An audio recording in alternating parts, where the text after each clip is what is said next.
महाराष्ट्र में विधानसभा चुनाव से पहले सहयोगी दल ने बढ़ाई बीजेपी की टेंशन, कर दी 100 सीटों की मांग।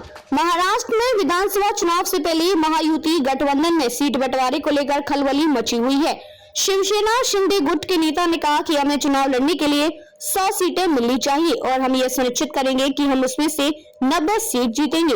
वहीं शिंदे गुट के नेताओं के बयान पर भाजपा ने प्रतिक्रिया दी है। महाराष्ट्र में विधानसभा चुनाव से पहले महायुति गठबंधन में सीट बंटवारे को लेकर बयानबाजी शुरू हो चुकी है। महाराष्ट्र के मुख्यमंत्री एकनाथ शिंदे के नेतृत्व वाली शिवसेना के एक वरिष्ठ नेता ने कहा कि उनकी पार्टी को महाराष्ट्र की 288 विधानसभा सीटों में से कम 100 सीटों पर चुनाव लड़ने का मौका मिलना चाहिए। बता दें कि शिवसेना महायुति गठबंधन का हिस्सा है, जिसमें भाजपा और अजित पवार के नेतृत्व वाली रालोसपा भी शामिल है। राज्य में अक्टूबर में विधानसभा चुनाव होने हैं। विधानसभा चुनाव लड़ने के लिए 80 से 90 सीटें मिले।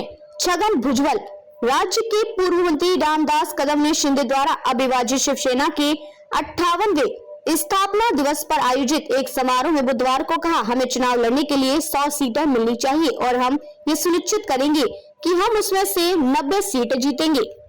उप मुख्यमंत्री देवेंद्र फडणवीस ने बाद में कहा कि भाजपा सबसे बड़ी पार्टी है और राज्य चुनाव में अधिक सीटों पर चुनाव लड़ेगी। हालांकि सीट बंटवारे के फॉर्मूले को तीनों दलों के नेताओं के मिलने और चर्चा के बाद ही अंतिम रूप दिया जाएगा। हाल ही में संपन्न लोकसभा चुनाव में सत्तारूढ़ महायुति ने राज्य की 48 में से 17 सीटें जीती। बीजेपी ने 9, शिवसेना ने 7 और एनसीपी ने 1 सीट जीती। विपक्षी महाविकास अघाड़ी, जिसमें कांग्रेस उद्धव ठाकरे के नेतृत्व वाली शिवसेना यूबीटी और शरद पवार की एनसीपी एसपी शामिल है, उसने 30 सीटें हासिल की।